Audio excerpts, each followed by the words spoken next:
access level has recently increased. Excellent. Go!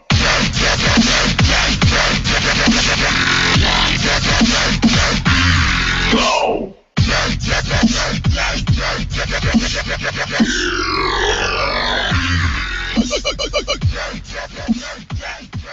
Incoming message. Welcome, agents, to episode 51 of Behind the Scanner. Our special guests tonight are Caroline from Liège, Belgium, and Jean-Paul Kruszewski from Boston. Joining us for the Weekly Truth to summarize the storyline is Operation Essex. Welcome to the show. Our Q&A tool is enabled for tonight's broadcast. Submit your questions throughout the show and we'll ask as many as time allows. If you know someone who would make a great guest, submit their information to us at bit.ly/BTS_guest. Finally, you can watch past episodes and subscribe to our channel at youtube.com/behindthescanner. And now, your hosts of Behind the Scanner.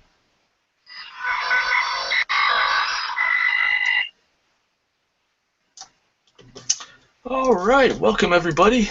It is, I think, episode 51 of Behind the Scanner. I am flying solo tonight, so I apologize. I'm going to be fumbling around a lot and looking for buttons to click, so give me a second while I get everything set back up here. There we go. We're good to go there. All right, so our first guest tonight, you heard in the intro, is Caroline, better known as Agent BORA Nova, or maybe perhaps best known as the Mother of Dragons. She's going to be joining us from Belgium this evening, well, actually morning for her, so with that, don't forget to unmute yourself. The drinking game officially starts right now. Welcome to Behind the Scanner, Caroline. We appreciate you joining us. Hi. Hello. It's nice to be with you tonight. And we appreciate it. So thank you for bearing with us for all the craziness that happened as we got everything set up. So in fact, I apparently have lost my lower third as well, but we'll get to that. All right, let's just get the show underway. We've wasted enough time. We're really honored to have you. I love meeting new people and talking to people from all over the world. And as I mentioned, you're from Belgium. And in our questionnaire that we have our guests sort of fill out, you made it a point to put down that you love Belgium. So I guess I'm curious, is that a rare thing for citizens to like their country, or do you just really, really like your country? I really, really, really love my country. Yeah, Belgium is a complex and absolute place to live because we are really small and we have big foreigner countries. Neighbor countries, and maybe because of that we have a real special mentality. It's a mix of different culture, and because of the relation that we have with the other countries, yeah, we are really cosmopolitan. As you know, maybe we have three national languages: Dutch, French, and German. Unfortunately, some Dutch speaker doesn't speak French, a lot of French speaker doesn't speak Dutch, and a few speak German. So I let you imagine how we have to manage this. By example, all our hangouts and operation, everything must be translated in English, and we have to speak in English together because in order to understand each other and stay neutral. So wow. Yeah. So how many languages do you actually speak? I only speak two languages. I think I'm French and a little bit of English, not so fluent, and a bit of German and a bit of Dutch, but really a bit. I would like to have been better at school, but it was not the case. Yeah. You're not alone in that. I think a lot of us would like to be better at school. So. Yeah. Yeah. It was my case. Speaking of Belgium, you guys are known for beer and really good beer. In fact, I really like beer, and I really like Belgian beer as well. one of my friends, and I'm just going to drop names now, is the headmaster at Allagash Brewing Company here in the U.S. And Allagash Brewing Company was the first ever American brewery invited to participate in a Belgian Brewers Only festival held in Lennik, Belgium. So Yeah. I have to ask you, what kind of beer do you like? You said you really like beer almost as much as you really like your country. So what's your favorite brand or flavor or kind of beer? Definitely, I don't like pills. I don't drink pills. I don't like sugar or sweet beers. I like Trappist and Abbey beer, even if Abbey are becoming rare. But I like I like the bitterness of the real beer. I like it. I like it when I drink a beer, and beer depends on the water you use. And sometimes when you drink a beer and you close your eyes, you can, I don't know, smell the grass, see the rocks and everything. You can imagine the landscape. That's what I like in beers. And for my favorite one, I don't know, there is too much beer here. But near my place we have an abbey called Valdieu. They made a triple beer, and it's really good, and also it's a good place to visit with portals. Nice. Yeah, and we have also a brewery called Gradoge. That means barley grain. Yeah, and they made for us the Resistus beer, a special beer we made for Dassana in Brussels. I saw that. Yeah, that's really cool. Yeah, that was cool. Everybody has a bottle. That was a great surprise. We liked it so much. And they make really good beers near the German border. It's a nice place to go. So, and I submitted portals, but I'm waiting for approval. I'm gonna wait a long time for approval. well, we'll get into that in a little bit. But so no Fromage Lambecs for you, huh? Triples and doubles is all. Yeah. That's no fair. light beers.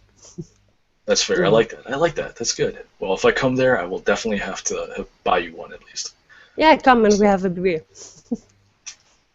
Well, let's talk about your home a little bit more for just a second. Belgium is your current home, but you've also lived in Turkey and Tunisia as well. And to me, at least, in my mind, with my limited American schooling, those three locations seem very different to me. One is on the Mediterranean, the other one is in the north of Africa, and then obviously Belgium is nowhere near either of those two. So what are some of the similarities and differences between all those three places? And I guess maybe as a follow-up, why did you live in all those three places? Well, I lived for 2 years in Turkey because I was working there, but it was 16 years ago. I don't know. I really loved the country and the people, and they were really welcoming. At first, a bit cautious, but when they trust you, you become as one of their family. I was working for an hotel, and I had to organize the visit, but I don't really like well-known places with thousands of people. So I took contact with people in the village, the small village, and we organized some daily trip in their place. It was amazing because, I don't know, the women, they were cooking with the visitors, they explained their daily life, they even brought them to the mosque and the hammam, and it was a really rich experience. Well, I miss Turkey because I'd love to go back there once, but I need money for that. And yeah, and for Tunisia it was different because I was married with my ex-husband is Tunisian, so I lived in his family for a year and a half. And yeah, I love Maghreb. I love their history, their culture, the music, the food. I really enjoy their sense of family. And I lived there before the revolution, so sadly we had a cop every 30 meters because we lived near the president palace. And I have to say that a lot of Tunisians, they have a high study level, so I really hope they will find a way to improve the economy and find stability with the new politics cover. And yeah, I hope so. Yeah, Tunisia was really the start of the whole Arab Spring, wasn't it? Yeah, there was a first. There is a lot of, as I said, high study level in Tunisia, and also a free-minded. I don't know. In Tunisia, I found a way of, I don't know, a wind of liberty. They want their liberty, and they want nobody to tell us what they have to do or what they have to think. No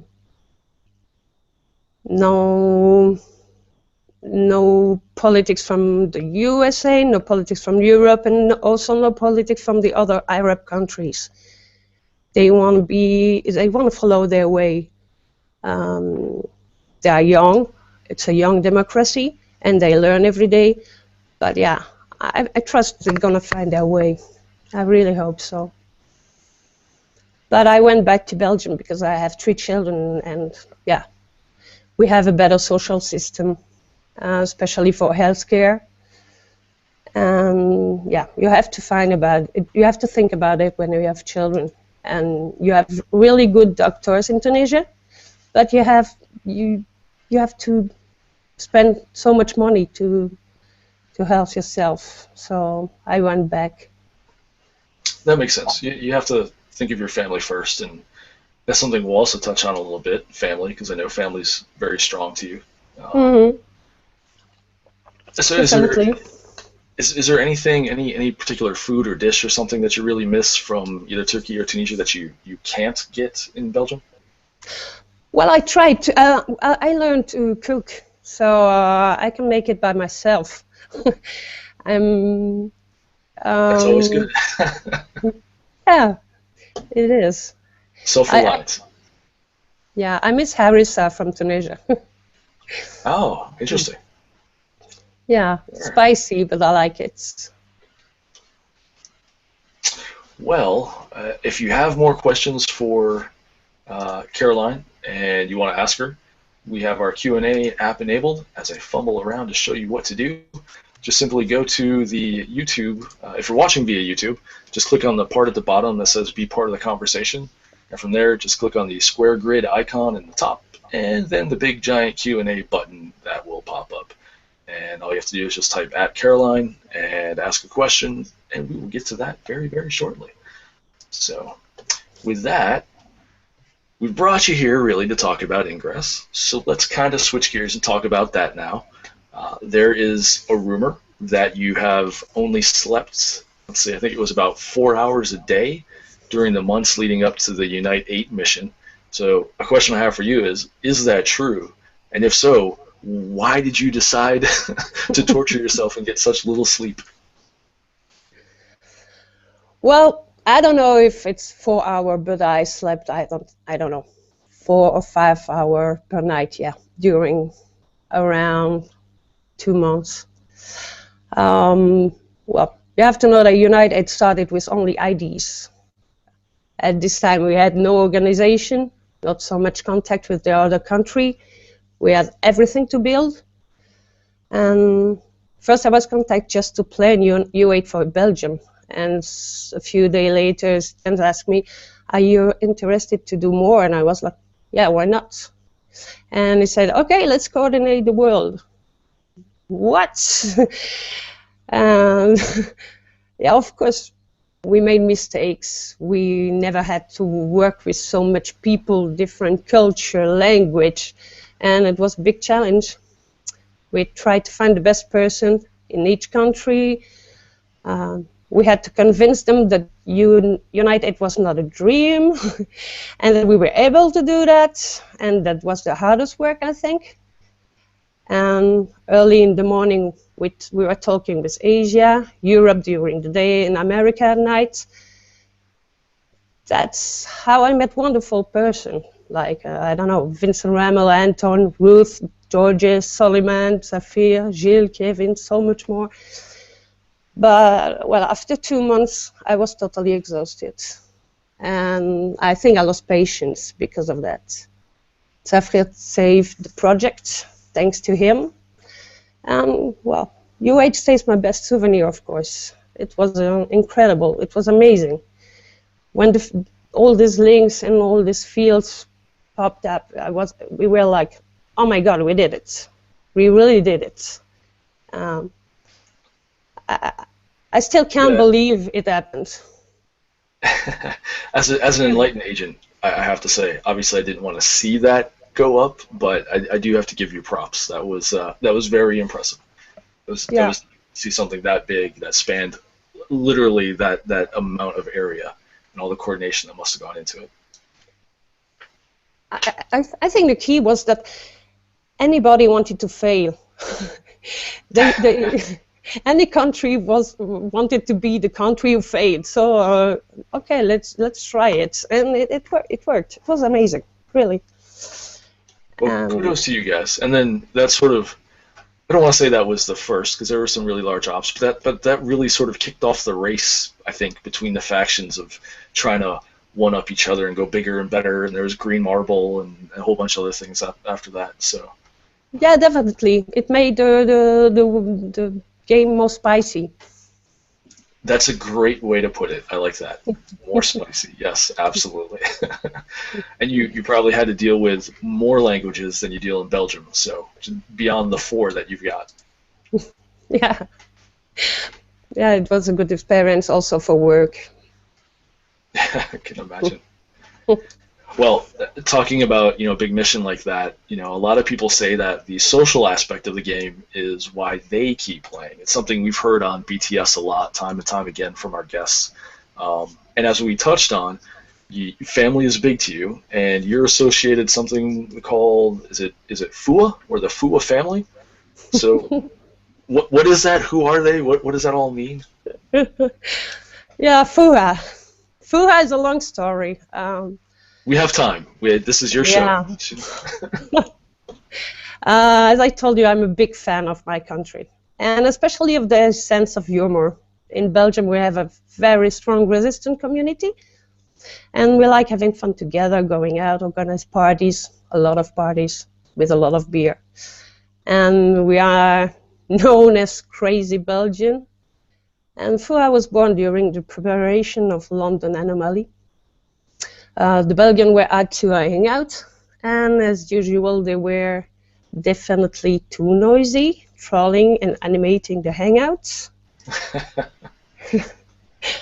And after a while, Sam, who was the team leader in London, he told, "We are fucked up hangout agents," and that's how FUA was born. And it became something like a mantra, like a battle cry.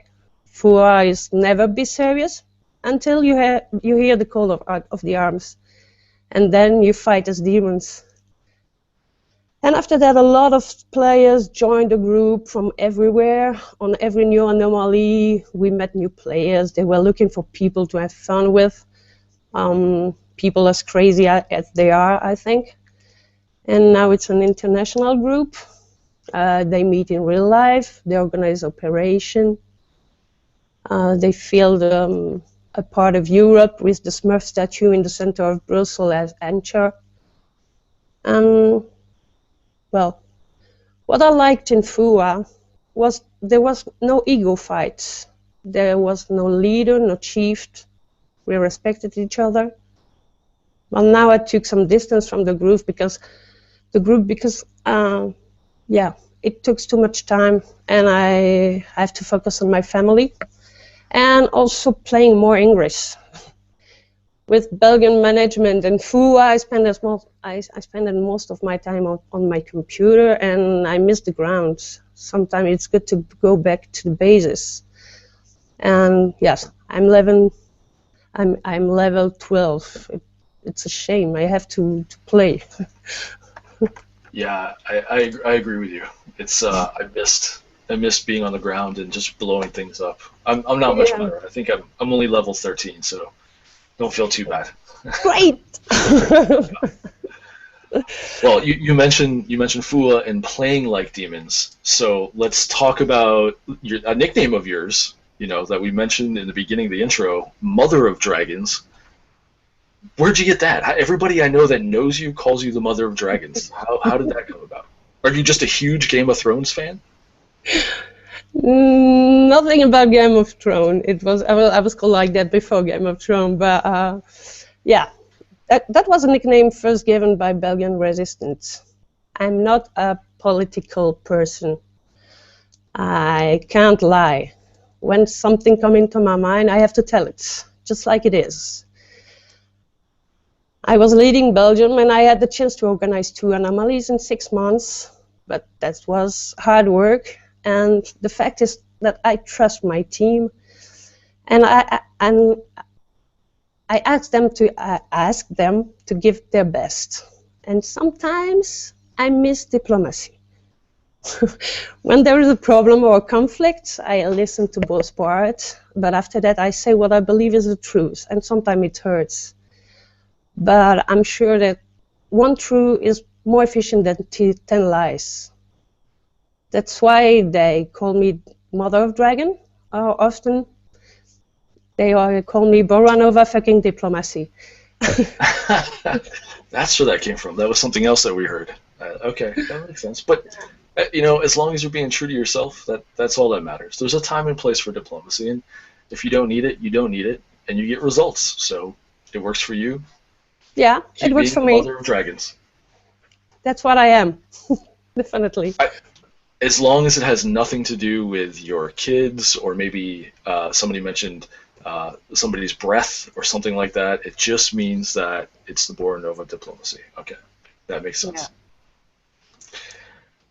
All right, well, as we just mentioned as well, you've been playing for just about as long as me. I think, 2012 in the early days, November, is that right? Yeah, November, yeah. Mm-hmm. Yeah. Oh, those were the days. Remember when the XMPs, the level 8s, would go out for it felt like a mile or so? That was good time. I have no portal in my city.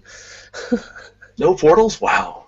Well, do you remember your first large Ingress operation? Not Unite 8, but something that was maybe bigger than just your city. What that felt like to really be part of, communicating with all these people from maybe around your city or your region. Do you remember that?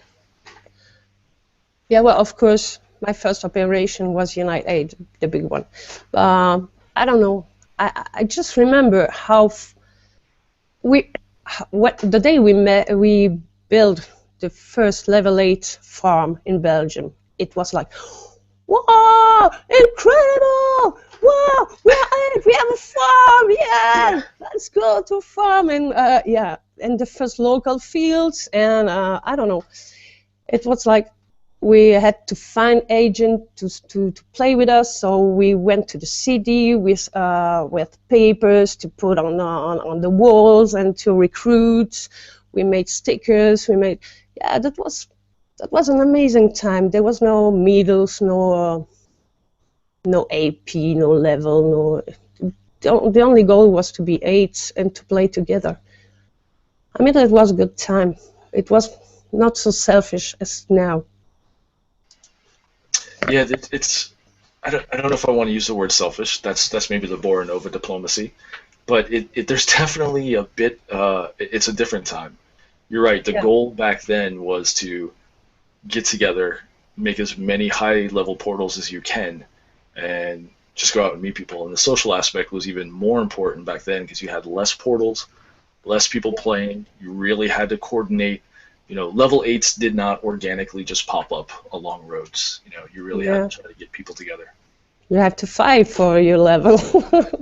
You did in a lot of ways. Yeah. So, those were the good old days. I'm starting. All this gray hair is from playing Ingress over 2 years.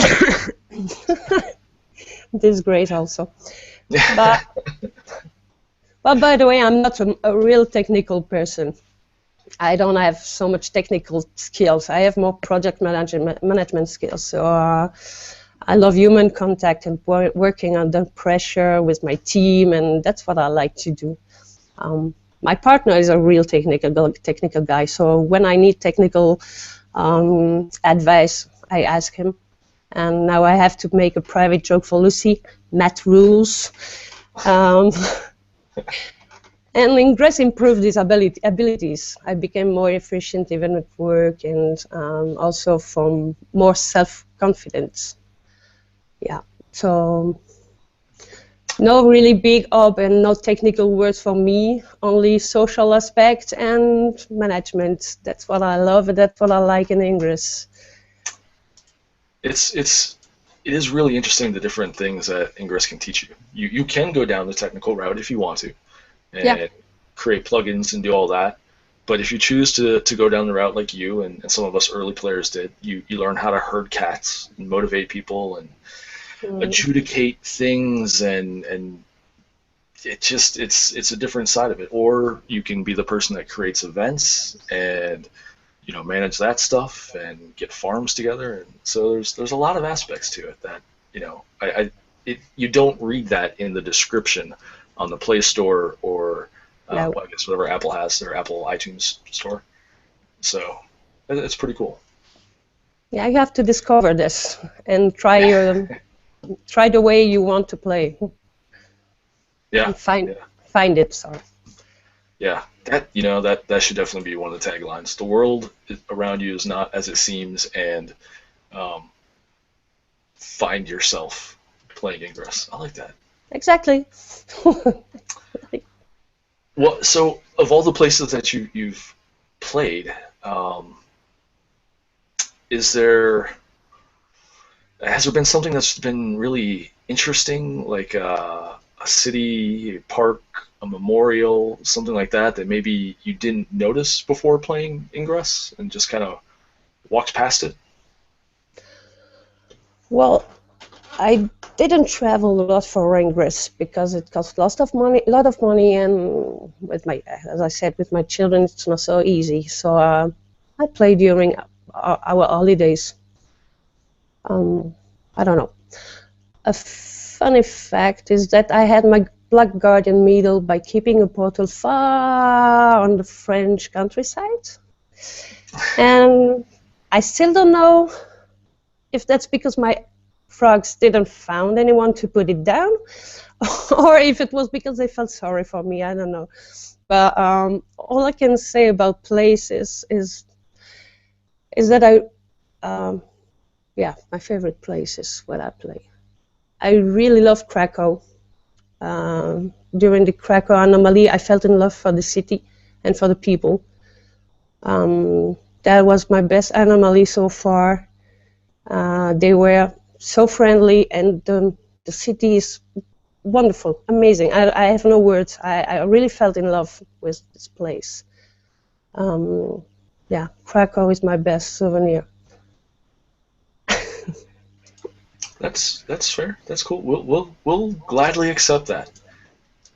Okay. So have you been back to Krakow? Was it just that one time that you were there? No, because there's so much place I want to go. I want to go to Croatia. I want to go to Finland. I want to go. I definitely want to play in Japan. I want to go to Africa. I want to go to the US. I want to go everywhere. Well, there's definitely no shortages of places to play. I think on my short bucket list, I would really like to go to Prague and play in Prague. Prague, that would be interesting. Beautiful city also. All right, well let's keep on moving. Is there any portal that stands out to you? Do you have a single favorite portal? So you mentioned you like Krakow. Let's say that you can't pick a Krakow portal. Is there anything? Do you have a favorite, I guess? Well,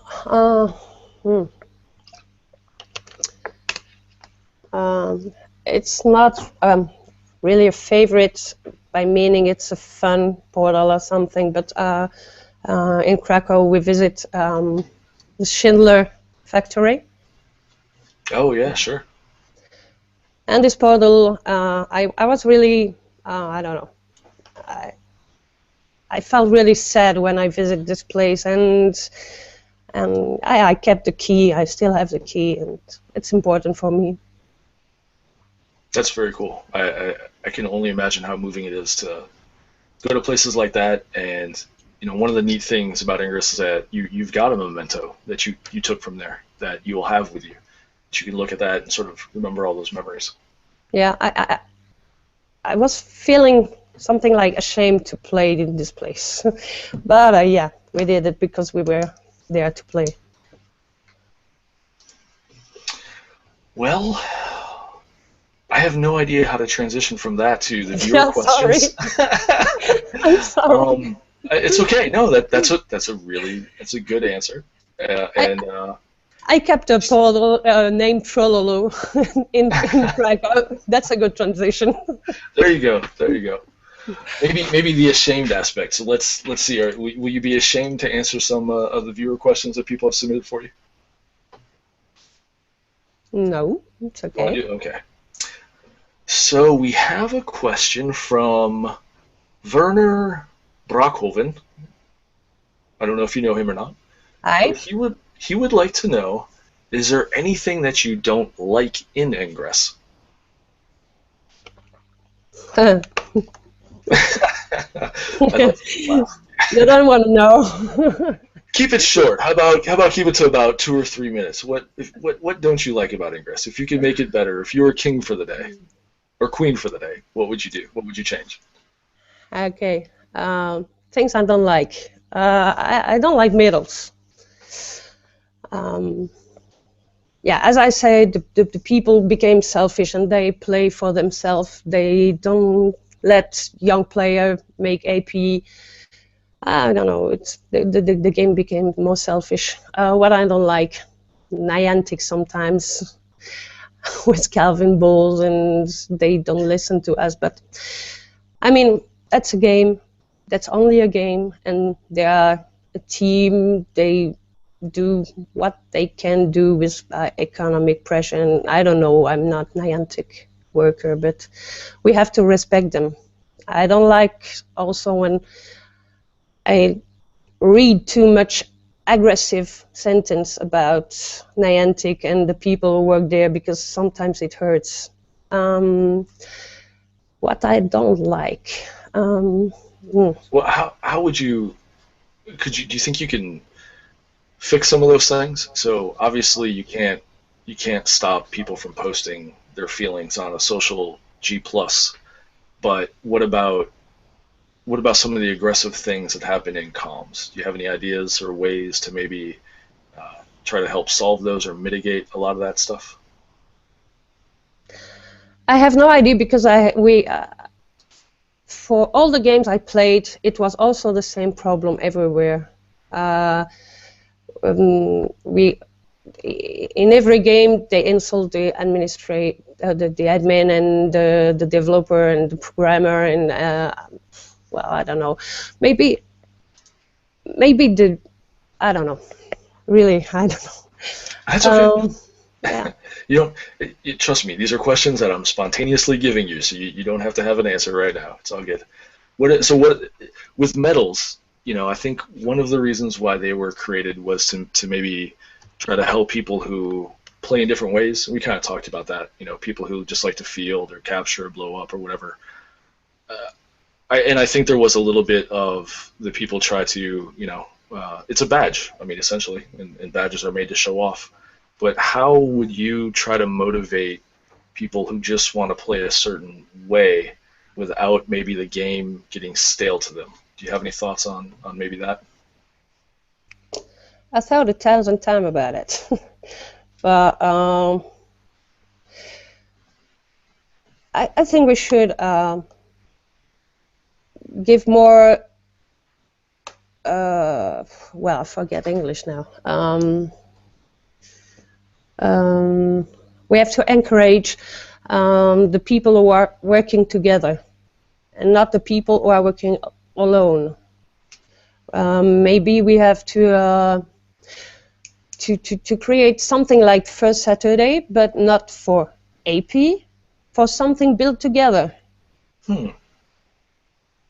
in That's a close. interesting. I like that idea. Yeah. Yeah. And so you encourage people to meet and to play together, not the selfish way and only the AP. We can do a lot of things, but yeah, it's a different approach of the game. Or you encourage people to work and to play by themselves, for themselves, or to encourage them to play all together. We can shards. I like shards. I really like shards because last time we had a shard in Belgium, we stay at my place for, I don't know, 3 days. We were 25 in my home, eating together and watching at my clock, and okay, it's time to go, and that was funny, and that was a real cooperation. I love shards, even if it's horrible because we were exhausted. I like it. I'm noticing a trend. I think we call it in the English language a masochist, where you like to be punished. So you get a lot of pleasure out of punishing yourself, it seems. I told you I liked working under pressure. That's good. So, all right, let's here's one more. Actually, there's Jose Antonio Rey, who will be joining us shortly, actually has a question for you. Do you hear any voices coming out of your companion cube behind you? Yes, sometimes, but it's Caroline's voice, so it's okay. There you go. Nice. So last question that we've got is, how did you actually hear about Ingress? The first time I hear about Ingress, it was I had old friends. We played together to another game, and they told me, yeah, Google is preparing a game called Ingress, and I just bought a smartphone, so I installed it, and I was like, what the fuck is that? I opened the tutorial, and I was like, what do I have to do now? And it told me, yeah, you have to move. Okay, let's move. So I went out with my friends and my partner, and yeah, we discovered the game like this. It was fun. As I told you, I had no portal in my city, so I had to travel to Liège. It's about I don't know, 30 minutes, and we had fun, and that's how I started Ingress. Nice. So right off the bat, you started playing with your partner. So it was already you had a team there. You could build a level 5 portal or 6 portal, right? And my daughter is playing also. She's 8, so. Ah, there you go. We built 7. Nice. The two other doesn't like Ingress. You'll have sooner or later. I'm sure they'll come around. Maybe. I don't think so. No. Okay. Mm-mm-mm. All right, well, it is that time in the show for our BTS tradition. For better or for worse, at the end of every interview, we give you 60 seconds to talk about whatever you want. You can give shout-outs. You can rant more on what you don't like about the game. It's really up to you. But take it away, Caroline. It's yours. Well, yeah. Sometimes I would like the people don't forget that Ingress is a game. I like to have less drama. In other game, you can choose your friends. You choose your good player to make a mission or take a dungeon or whatever. But in Ingress, and that's also a pretty interesting part of the game, you have to play with people that you didn't choose. Your team and your mates are defined by geographic areas. And when you're leading a team or an operation, you should never forget that you need the support of everybody. So any agent could prevent an operation. And I also wanted to tell to the new player that yes, you have now 16 level, you have medals, and a lot of self-accomplishment, but to keep your opponent under pressure, to build a farm, to build a big operation, you need a team. So don't play too selfish.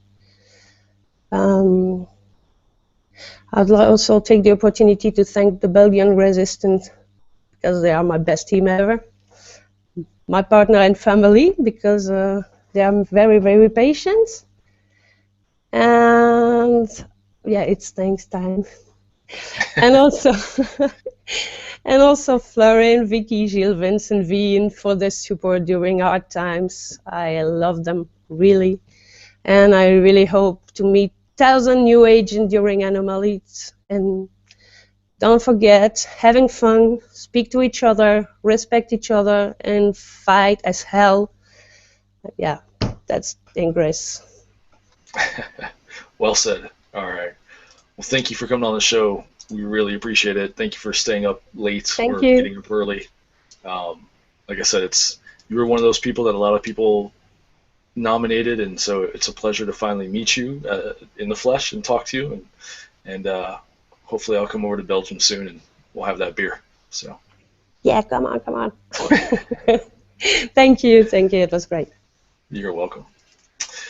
All right, so before we get to our second guest, it is that time of our show that we call the Weekly Truth.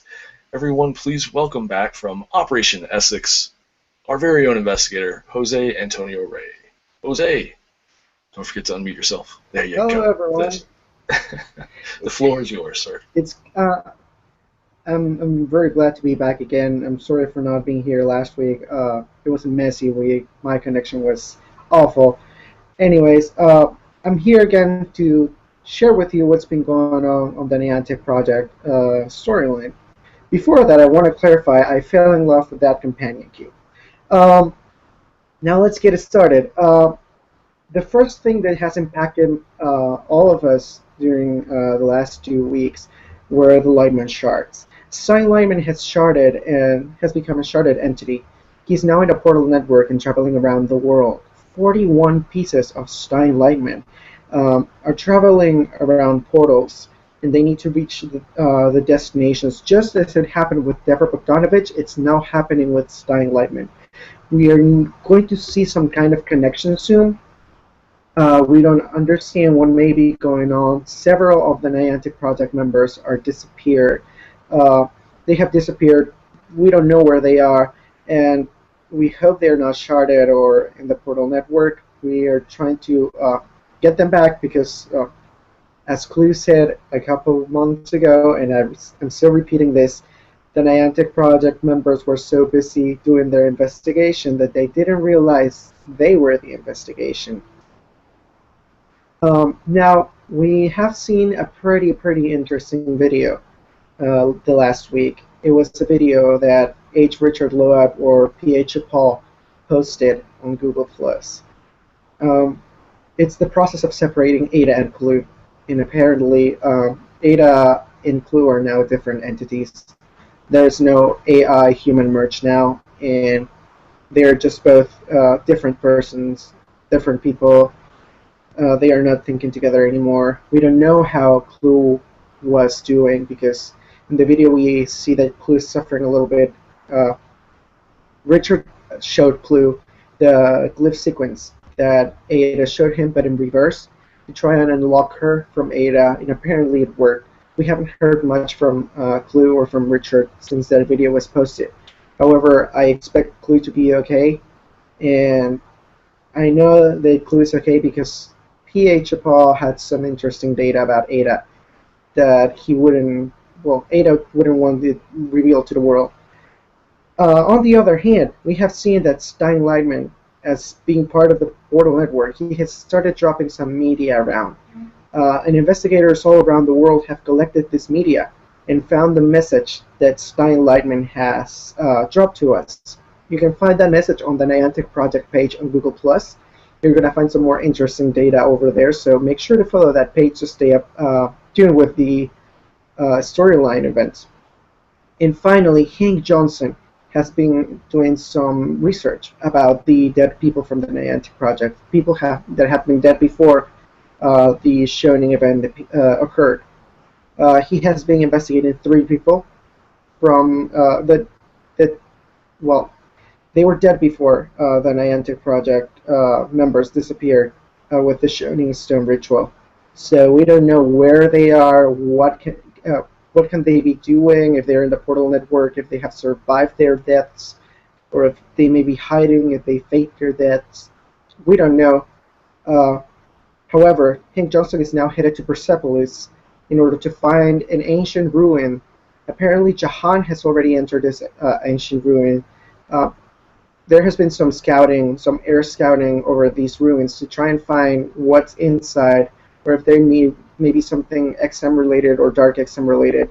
However, not much information was collected, and Jahan is already in there. Hank is on his way there to Persepolis, and apparently this is the anti-Magnus nest. So we're going to try and see what happens with Hank, Jahan, and all of the Niantic Project members and the anti-Magnus members that are now part of our lives with the Niantic Project storyline. So make sure to stay tuned. Follow us at OperationSX.org. Make sure to follow the Niantic Project page on Google+. And as always, OperationSX.org will be glad to take your questions in to do some speculation with you. It's going to be pretty interesting. This couple of weeks that are coming, there's going to be some information that will drop that it's going to be shocking. So stay tuned. Thank you, sir. So I do have one quick sort of follow-up question for you. See, I saw the video of Pierre Chapeau or Richard Loeb putting what I can only assume is a visor or something and showing the glyphs, but are you positive that that was Clue and that maybe it wasn't like Ada on a screen or something? Because didn't he actually develop Ada or no? No, Pierre Chapeau developed part of Ada. He developed part of Omnivore, part of he tried to train Ada in order to help with the Niantic Project objectives. We are not sure what's going on there, what may have he shown to Clue, or if that was a visor or glasses, probably Google Glass. We don't know, but we are positive that it was the same glyph sequence that Ada showed to Clue in order to ingress her, but in reverse. Interesting. So more to come from that. We will stick around and see if we can get our Definitely. Clue back. All right. Well, thank you, my friend. And as always, it is time for everybody's favorite part of the show. Not that the interviews and the Weekly Truth are not, but it's the code of the show. So there you go. 2 for the price of 1. And it made my screen all fuzzy for some reason. But hey, there you go. Since I'm by myself, I figured I would try to get you a little bit more. And one of those is really, really long. Although I believe the word is dead drop in there. So we'll leave that up for a little bit. I see one of our guests typing furiously away at his keyboard trying to redeem them. We have no idea what they are. They are limited redeem, so it might be good for 5, might be good for 500, might be good for 5,000. They might be bursters, they might be resonators, they might be axis shields. They might be very rare link amps. 5,000 very rare link amps. We don't know. So go ahead, redeem them, see what you get, let us know. Keep watching every week. We'll throw some up. When we do specials, we tend to give away a little bit more than 1 or 2. And hopefully you had the chance to get it because it is now gone. All right. Where are we at here? I guess we have one last guest to interview. I see you down there pointing at yourself, yes. All right, so our next guest joins us from one of the most important colonial cities in United States history. Please welcome, you know what, the phonetic spelling of your last name is up. I'm not going to even scroll there. John Paul Kruszewski from Boston, Massachusetts. Everybody please welcome JP to the show. How's it going, my man? Good, and that's not the worst I've ever heard my name slaughtered. You know, I was going to say Kruszewski, like the basketball coach. I figured that would maybe get me close, but... There's a K, a couple Z's in there. Yeah. It works out. All right. Well, I know that one of your super fans is super bummed she couldn't make it tonight. Daphne does say hello. She submitted a question that I'll pose for you in our viewer question segment a little bit later. She's off having dinner with, I think, like a former president of the United States, something along those lines. I wish I was joking. That's actually true. I know it is.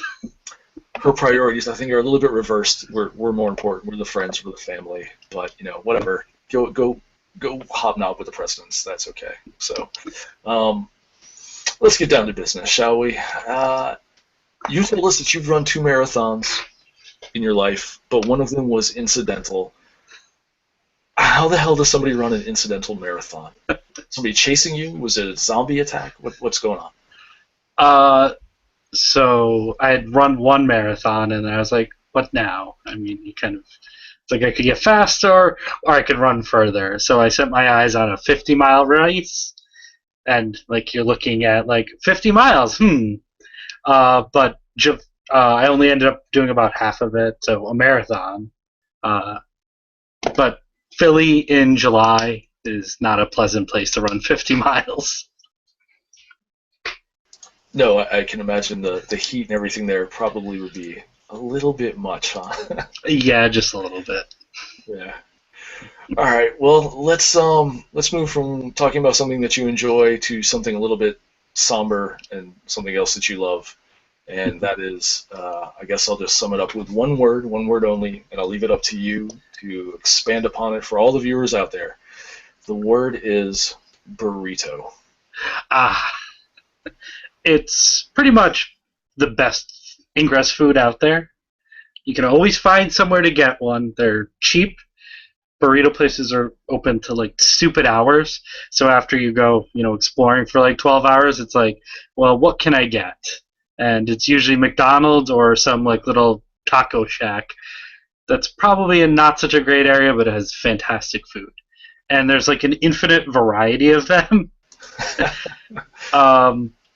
You have like your mission style, and then you have like authentic Mexican burritos, and then you have like these crazy like Indian and like fusion things. I'm a big fan. I think you guys, our 2 guests today, have like the perfect combination. So you've got Caroline, who loves beer, and well, you love beer as well, but Belgian beer especially, and you've got burritos. So beer and burritos, that should be like the official Ingress after or something. I like that. All right. Well, something else that you enjoy besides burritos and besides running incidental marathons is traveling, not necessarily by foot for 50 miles, but for everybody watching at home, Mr. JP, aka Agent Garrett, was the first platinum Ingress explorer, I think, in the entire world, right? Is that correct? To my knowledge, though, there's someone who's kind of in the background who's not stepped forward. Yes, I'm the first. Okay, so we will say that you're the first publicly recognized platinum Ingress explorer and the second black Ingress explorer, and badge-wise, we're talking obviously. So first enlightened. The first enlightened. All right, there you go. So was there a resistance agent that beat you to black? I guess. Toxid beat me by a couple of weeks. Yeah. And when I saw him in Boston, I was like, no. Yeah, I think he came down to D.C. and we may have helped him a little bit when he was here before he went up to Boston. Sorry about now that. I know who to blame. That would be Daphne. Send your calls to Daphne. So, was the chase something that casually happened? I mean, I don't know how you can casually get all those portals, but did you meticulously plan trips to maximize your portal visits, or how did you get that? So the idea started in Boston. It was right after badges came out. I think 10 or 15 of us were like roughly at the same amount around gold, around 2,000 unique visits, and we're like, let's go to 10,000. That's going to be a long race. So there's a 500 burster buy-in, and we just started going, and there wasn't a lot of. I travel a lot for work, so there was, visit the city here, take a day here. Not a lot of special trips for platinum, but for my last 3,000, one of our agents found cheap train tickets from Boston to Philly, like $40. So a bunch of people bought these tickets, and a bunch of DC agents and Baltimore and New York City agents ended up coming to Philly too. It was actually a huge event. There was probably about like 30 or 40 people from out of town, and I decided to drive down. And when I got to Philly, I had like 3,000 left. I told Daphne, I'm finishing black, and she's like, "Oh, I don't believe it. You've got like 3,000 plus left." But that was my. I did do a dedicated trip for platinum, and I did a long one for 11 days on the West Coast. It did almost 9,000 portals. Wow. That's all I have to say. I travel a lot for work, but I don't think I'm even platinum yet. That's kudos to you. Come to Boston. We'll take a trip to Maine and visit Allagash. Visit your buddy up there. Yes, I could probably get you a tour of it. So yeah, we'll definitely have to do that. So, well, we talked about it with Caroline. There's a lot of different aspects to playing Ingress. So besides meeting new people and exploring new places and getting crazy black badges for finding all these portals, what have you experienced from Ingress that gives you a sense of joy besides those things? How do you derive fun from the game? I mean, besides exploring the beer, and there's that history component. So, I mean, I live in Boston, old city, but there's like things I learned that I never would have, like, Bunker Hill, and how the monument to Bunker Hill isn't on the real Bunker Hill. They flattened that hill a long time ago. Really? It's a little bit of a disappointment when you learn that. So I feel robbed. But a place rich, steeped in history and all this cool art and things that you would never have seen otherwise, because you would have walked by that alley or driven by it and never stopped and read that plaque. And incidentally, by my house, I have the funniest plaque I think I've ever seen. It is a plaque to a house that stood near there where someone from the Battle of Bunker Hill died. So it's like such a funny plaque, I think. Someone died there, but the house wasn't here. It's like half a mile away. But we decided to put the plaque here. I think just a ridiculous thing to put up a plaque for. That's very bizarre, I will admit. Yeah. Nice. All right. Well, if anybody has any other questions for you about bizarre plaques to their location, or maybe Boston in general, if you're watching via YouTube, at the bottom of your screen, click the "Be Part of the Conversation," I believe is what it says. And then from there, click the square grid icon at the top, and then click the Q&A button that appears, and just type @Garrett or @JP or @John Paul or @Coach K, whatever you want to type, that works. And we'll be sure to ask your questions here in a little bit. So, moving on. Let's see, what else can we ask you? How about, the obvious, I know, I got one. So the obvious opposite to the last question would be to ask you to tell me something about Ingress that actually brings you pain. However, I already know the answer to that because we're in a lot of the similar hangouts. Unlike Caroline, your pain is spelled SHARDS. So let me ask you this. Assuming that you still had the concept of moving fragments as a minigame, what would you change with the shards and the artifacts in order to make it more appealing to you so that Agent Garrett would actually participate more and try to rope everybody in? So, yes, I hate them. They're the only reason I've ever considered quitting Ingress. Multiple times. I think the biggest thing is just consistency. I went up and climbed the Beehive Trail the last time around up in Acadia. Everyone should go out at some point. And then they changed the spawn point half an hour, or the spawn time half an hour after they were supposed to spawn. So we had 4 agents up there, definitely not drinking beer, waiting for this thing to spawn, and then we get a bunch of hangouts. It's like, yeah, they changed the spawn by 12 hours. And then I don't know how to fix it. It's something I've thought about, but I think it highlights like the worst aspects of Ingress, like this obsessive behavior, all of these extremely difficult if not impossible, portals to access. I mean, right now the East Coast is blockaded effectively by the resistance, and it's always the same, cast of characters. Yes, you do see some new faces, but it's always like the same organizers, the same people in all the hangouts. I don't know. I think No, go ahead. I think moving to the 12-hour jumps is nice. We're fantastic in the Eastern Zone. It's 8 p.m. and 8 a.m. I feel really sorry for the people who it's 1 and 1 or 3 and 3. Middle of the day and middle of the night. That's awful. Yeah, the game is definitely global, so that can absolutely put a cramp on things. Yeah. All right, so let's move off of that topic then, and how about let's talk about, with all of your travels and unique portal visits.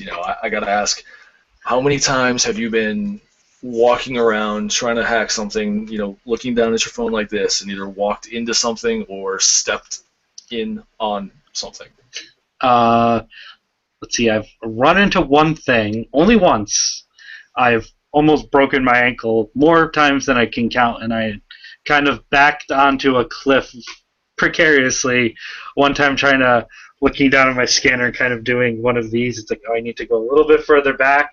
I was like, okay, they're going to take a step forward here. That could have been bad. Yeah. It was all right. It was just water down below. Oh, just water, but it was like a 200-foot drop. So. Oh, that was like 30 feet. It was fine. Oh, just 30 feet. Yeah, that's fine. Come on. I've got insurance. That's what it's for, right? For when you walk backwards blindly off a cliff. Yes, I think that's part of the underwriting process to get insurance. So, well, all right. Like all of us, you've been playing for quite some time now. How has your role as an Ingress player changed from the early days to now? So I mean, like you guys are saying, back in our community, we have an old school channel, and like I posted some of my screenshots. One of Harvard Square, there's like maybe 30 portals there, and there's spots in Harvard Square and it's 7 portals standing in one spot. I mean, but nowadays I don't play a lot. The last 2 weeks I have been, but I have on a regular basis Telegram, GroupMe, Slack, and Hangouts running, and just playing more of the Ingress metagame, so to speak. I'm helping DC with their anomaly. I'm a captain. I'll be there. But I'm also helping Finland with their anomaly, and I've participated in 12 anomalies, but only 4 or 5 of them on the ground. The rest being usually an operator. So all of that stuff was really, really cool, but the one thing you said was Harvard Square, and it made me think of one of my most favorite places in the world, and that is Mr. Bartley's on Harvard Square. It's the best place to get a hamburger, a cheeseburger. They have like 600 different ways you can have a burger, and it is the best burger I've ever had, especially with the egg whip to go on the side. So. Yep. I know exactly what you're talking about. There's always a line there, but there's a couple of great places. There's Tasty Burger, there's a Shake Shack, and a Charlie's Kitchen, if you've never been, definitely worth a visit next time. Yeah, that'll be really hard to break from the tradition to go into Mr. Bartley's. And Bartley's only takes cash, too, so yes. Make sure that you have cash if you go there. But, yeah, so, yeah, all that stuff was great, but burgers, that's what I'm thinking. Burgers. About. So let's talk about your travels, though, since you brought it up. I'm sure that you've had some interactions with players on both sides. I mean, you've got like 16,000 portals discovered, right? So, what are your most memorable interactions with an enlightened player, and what is your most memorable interaction with a resistance player? So, first of all, 30,000. 1% of all the portals in Ingress. Nice. Sorry, stand quick. And I'm almost at 33 now. My most memorable enlightened agent is actually Daphne. I'd been in a hangout with her for maybe a little bit before I met her in person, and she was like, "Oh, you're coming to DC? Come stay at my place. We'll go get breakfast. And I'll show you around." So that was really awesome, and we spent Philly together, and I stayed at her place, and she was in denial about me getting Platinum Explorer, and she begged me not to do it, but I wouldn't be stopped, mainly because there was someone who was like 200 or 300 portals away when I started, and I didn't want him to pick it up around town. What about Daphne? I was gonna say Daphne needs to have more faith in you. That's disappointing. And then Resistance. It's gonna be it's a Connecticut Resistance agent, or there's 2 Resistance agents, but Stego. Oh yeah. She put a hit out on my Guardian, but only after I anchored a Mega Field off of it and was about to anchor a second one. And yeah, I deserved it, but she's now my rival. Excellent. It's always good to have rivals. That's what gets you up in the morning and keeps you playing. As somebody you know that's going to be there to push it back in your face. So. Exactly. Speaking of face, is there somebody that you have interacted with a lot but have never met face-to-face yet that you really hope to meet someday? I have probably hundreds of agents in my various hangouts that I've never met in person. Pretty much all of the European guys I talk with on a regular basis I've never met. I want to meet them all, but I kind of don't because I owe a lot of beers. That could definitely be expensive when you keep. Yeah, especially if they start collecting. True. Yeah, in fact, I might have to rescind my offer to Caroline because it might be a little too many. Especially after that trip to Belgium. Yeah, no kidding. So speaking of beers and friends and everything, are you willing to answer some viewer questions? Yes. Sure. So, I would be remiss if I didn't ask Daphne's question here first. Let's see. It says, all right, are you ready for this? Yes. You might actually have to stand up to answer. Uh-oh. If you could master any one specific dance or dance move, which one would it be, and a demonstration would be appreciated?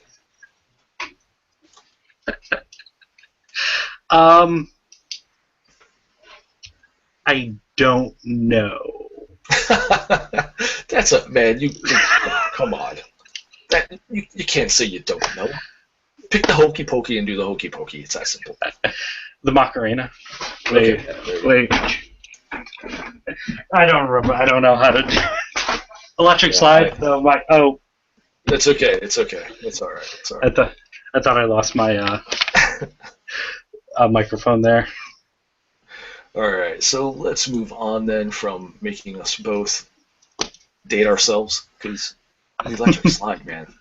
All right, what do we got here? We got another question from Werner Brock. I hope I'm saying this right. I'm trying to put a European spin on it.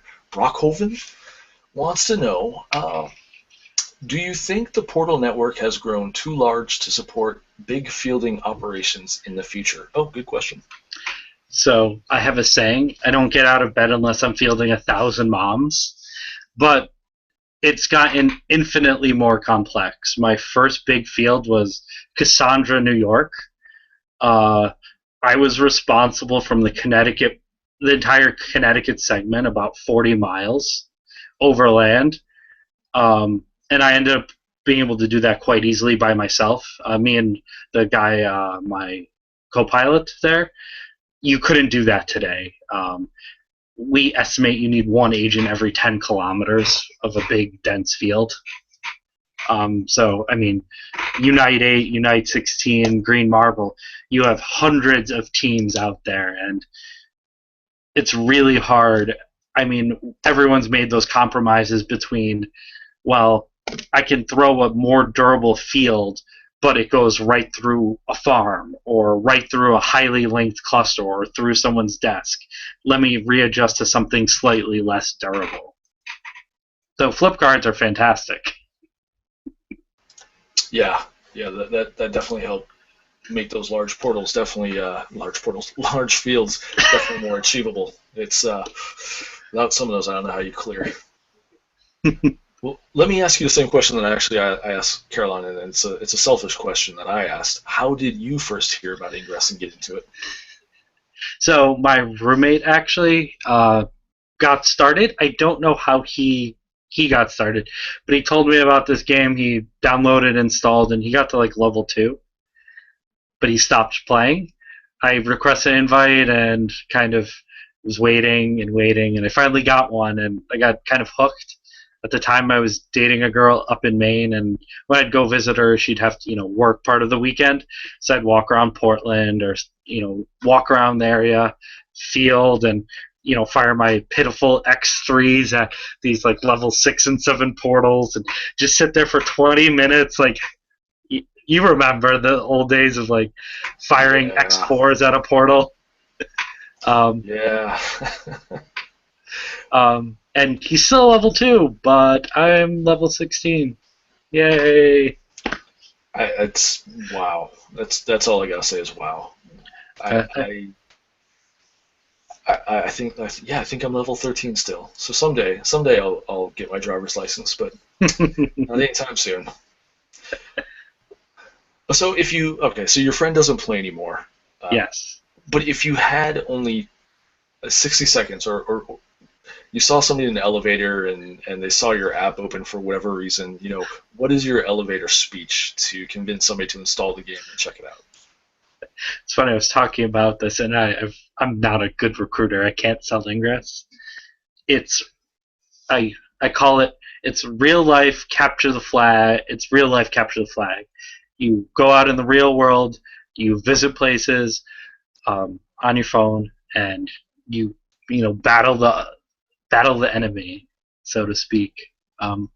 And there's a great community behind it. It's one of those emergent behaviors, and something to suit every single play style there is.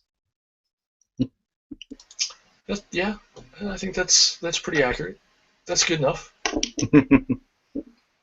I haven't successfully recruited anyone with it, but I'm still working on it. That's okay. I'm sure there will be plenty of opportunities.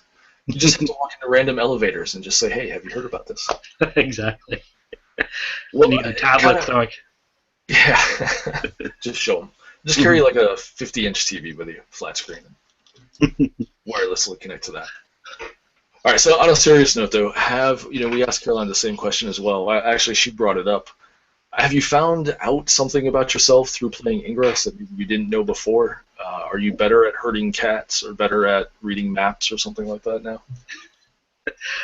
For work, I have to read maps regularly, so I've been good at maps. But the herding cats, and the project management aspect has been huge. I mean, I'm still starting out in my real life career, but I helped plan Helios Boston, and I was like, yeah, there's a lot here. So the delegation, how to plan things, like realistic timelines, it's been huge help, though I don't think I'd ever put that down on any real resume. I will say, as a certified PMP, if I found out somebody on their application had planned something like Unite 8 and actually had a significant role in it, I think that would actually go a long way, because I understand what it takes to do all that. But from an Ingress standpoint and how that can translate into being a PM, so yeah. Maybe put that down as maybe the other down below, but yeah, don't shy away from using that. So all right, I think we got one more question from Lady Luck 46, who's watching us live. She wants to know, do you think there will be a time that you will ever make fields around the globe? So do you think that you can even do that now? And I don't know. Do you think it's possible? So I think green marble was the closest we will ever see to a single field covering the globe. Both sides have done their global covering operations, but I don't think I'll ever end up on the anchor team of one of those. Boston doesn't have a lot of agents with cars, so I typically end up clearing fields. So if you ever look at my MU score, it's very, very, very sad. It's 150,000. But I've helped put up probably tens, if not hundreds of millions of MU fields. So there needs to be a contributor badge. There does. That clear. Although I guess that, well, I was gonna say that could be the not the demolisher. I don't know what you call it, but the destruction badge. Destroy resonators. That's the one. So yeah, that's an interesting question though, Lady Luck, because the southern hemisphere would be really hard to cover over, especially going into Antarctica and trying to trap from like Argentina over to Africa, and I don't even know if it's possible right now. All I have to look into. I'll have to say the closest place to Africa in the United States is Maine. And I do have a fantastic portal in Maine. And really good beer. Allagash. Oh, yes. One of my favorite ones. Another plug. They're not paying, they're not sponsoring, but check out Allagash Brewery. They make good Belgian beer. Have you had Maine beer? I have. Yeah. Unfortunately, there's a World of Beer down the street from me. They've got all the beer, so just kind of check them off the list as we go down each time. I see Caroline has said she'll have to taste it. Yeah, Allagash White. It's not sweet. I think it's a wheat type beer. Really good though. It's not bad. Mm-hmm. All right, let's stop talking about beer. Well, I guess you can talk about whatever you want. You'll have 60 seconds if you want to talk about beer. Go for it, my man. It's all yours. But I have a list. I took notes. How many pages is that list before we start? It's just one page, 60 seconds, I promise. Okay. 60 seconds. There you go. Timer on the timer? You're good. Okay. Some of these are random. Okay. The egg came first. Yo. I'll be at DC, so if you do want to collect your beers, come find me. Frank Bank. Well, when a man and a woman love each other. Yes, I am wearing pants. And Niant in the last two things. Is sharded really a verb? And Niantic, no Boston anomaly this year, please. I like my sanity. I like my sleep. Nice. I do think sharded is actually a verb. It's part of the Ingress lexicon now, so there's no getting away from it. Oh no. Okay. I'll have to update my dictionary. All right, my man. I appreciate it. I look forward to seeing you in DC. You can collect on your beer. I don't think I actually said I owe you one, but I owe you one for coming on. Well, you owe me for bumping me multiple times. Well, so things happen. It's a global show, Susanna Moyer, come on. I'm much better. Yeah. It's, you don't have your own badge in the scanner, and you're not out. Yeah, you don't have your own Ingress show either. Otherwise, she's got that Ingress report thing. So, I'll start working on it. Okay, so two beers. How about that? I owe you two beers. All right, fair enough. Well, thank you, sir. I appreciate it, and thank you for everybody watching and putting up with our delayed start and all of the bumps and the glitches and the hms and the ha's. But we appreciate you watching. And so, with that, I'm going to fumble one last time to kick off our credits.